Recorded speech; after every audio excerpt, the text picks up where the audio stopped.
हम इसका फाइंड करने लगे हैं एलसीएम। क्या फाइंड करने लगे हैं? एलसीएम फाइंड करने के लिए मैंने आपको बताया था कि हमें दो चीजें चाहिए होती हैं, एक कॉमन फैक्टर और दूसरा नॉन कॉमन फैक्टर। हम इनका एलसीएम फाइंड करने लगे हैं बाय फैक्टराइजेशन। बाय देखिए यहां पे आपको बेटा दो वैल्यूज नजर आ रही हैं, हम इनकी क्या कर लेंगे? सबसे पहले मैं इस वैल्यू की फैक्टराइजेशन करूंगा, फिर मैं इस वैल्यू की फैक्टराइजेशन करूंगा, फिर मैं कॉमन फैक्टर फाइंड करूंगा, फिर नॉन कॉमन फैक्टर फाइंड करूंगा और उनको आपस में मल्टीप्लाई कर देंगे तो हमारे पास एलसीएम आ जाएगा। देखिए सबसे पहले मैं इसकी फैक्टराइजेशन कर लेता हूं। एक्स के ऊपर नंबर क्या है या इसकी डिग्री क्या है? 4 का क्या हो सकता है?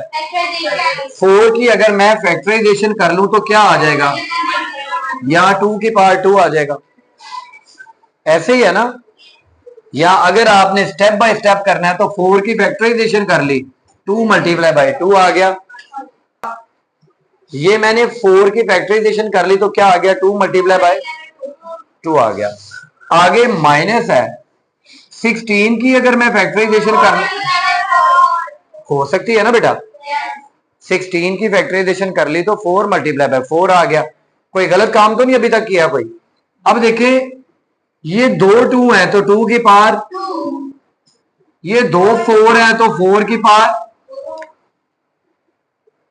कोई मुश्किल काम तो नहीं किया अभी तक? अब आप गौर करें दो वैल्यूज के ऊपर क्या आ गया दरमियान में, तो क्या करेंगे? एक दफा एक्स स्क्वायर प्लस 4 लिख देंगे, एक दफा एक्स स्क्वायर माइनस 4 लिख देंगे। कोई अजीब काम तो नहीं ना किया मैंने? ये सारा वही फैक्टराइजेशन है जो आपने पहले की हुई है।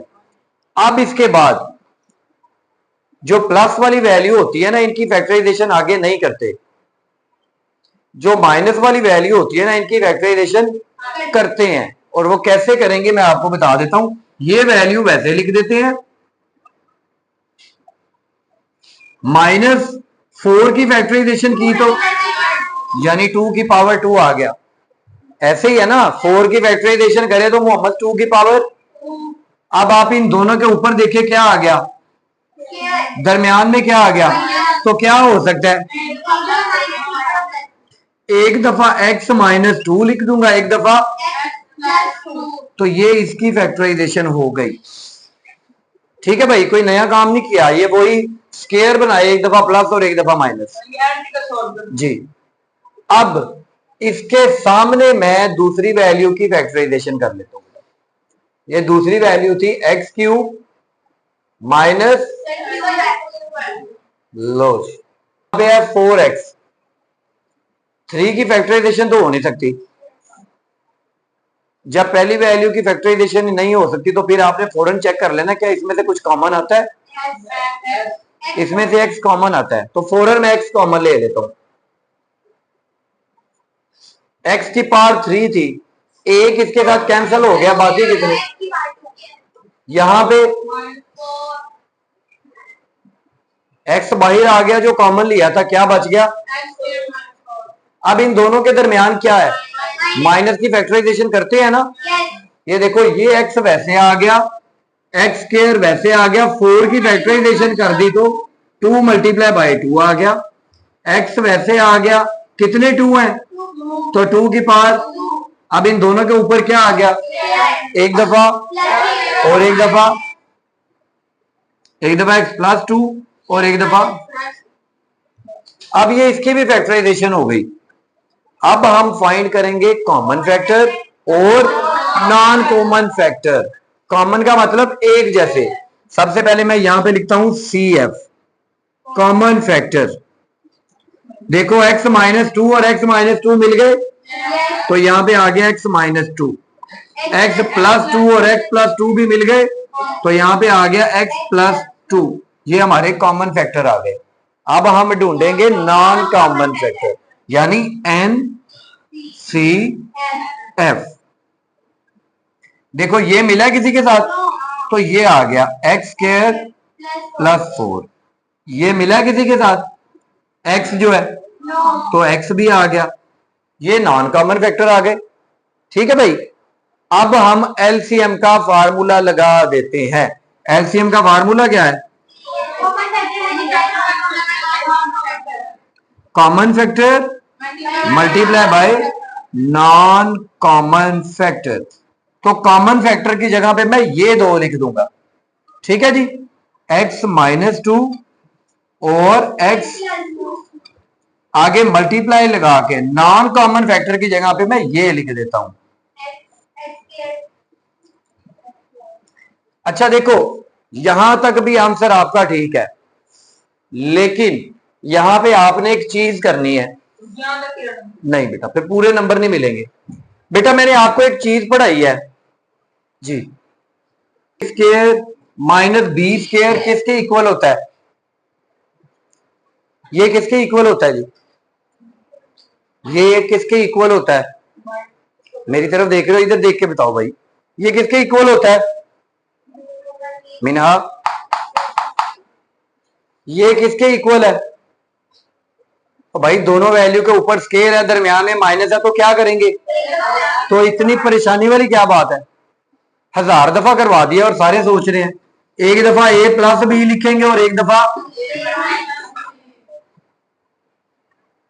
अब एक चीज यहां पे जो मैं आपको समझाना चाह रहा हूं, ये दोनों वैल्यूज देखें बिल्कुल सेम है, बस इनके दरमियान वाला साइन। जब आपके सामने दोनों वैल्यू सेम आए, दरमियान वाला साइन चेंज हो, तो आपने क्या करना है? ए और ए का square plus minus minus B और बी का, ये करना है। यहां पे भी देखिए ये दोनों वैल्यू बिल्कुल सेम नहीं है, बस दरमियान वाला एक्स और एक्स का माइनस प्लस 2 टू द 4 हो गया। ठीक है, और आगे क्या आ गया?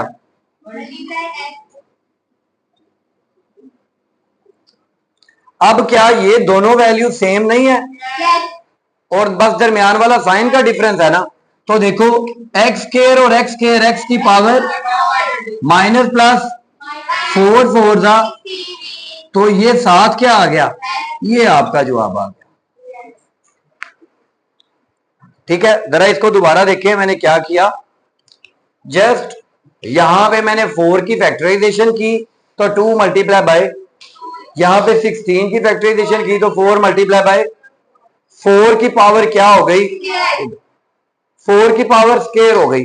अब दोनों वैल्यूज के ऊपर क्या आ गया और दरमियान में एक दफा और एक दफा। अब माइनस वाली को आगे हल करते हैं।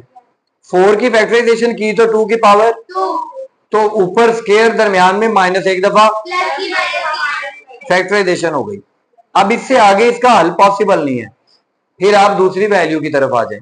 यहां से देखें एक्स कॉमन आया, मैंने एक्स कॉमन ले लिया, फिर उनकी क्योंकि दरमियान में माइनस था, फिर इसको हल कर लिया, एक दफा प्लस और एक दफा। फिर मैंने कॉमन फैक्टर फाइंड किए, ये प्लस टू वाली से मिल गई, -2 वाली -2 से मिल गई। फिर मैंने एनसीएफ फाइंड किए, नॉन कॉमन फैक्टर, यानी जो नहीं थे मिले मैंने वो भी लिख लिए। अब आप एलसीएम के फार्मूले में वैल्यू पुट कर दी मैंने। ये देखो इन दोनों के दरमियान साइन का डिफरेंस है, वैल्यू सेम है, तो फर्स्ट वैल्यू का स्क्वायर और सेकंड वैल्यू का स्क्वायर, सेकंड वैल्यू 2 थी, 2 का स्क्वायर क्या आ गया?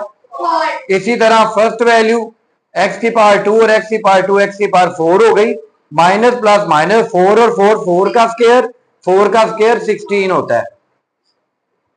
ठीक है जी, और ये जो है x आपका वैसे आ गया। ये आपका क्वेश्चन इस तरह आंसर आएगा। अब इसका अगला पार्ट हम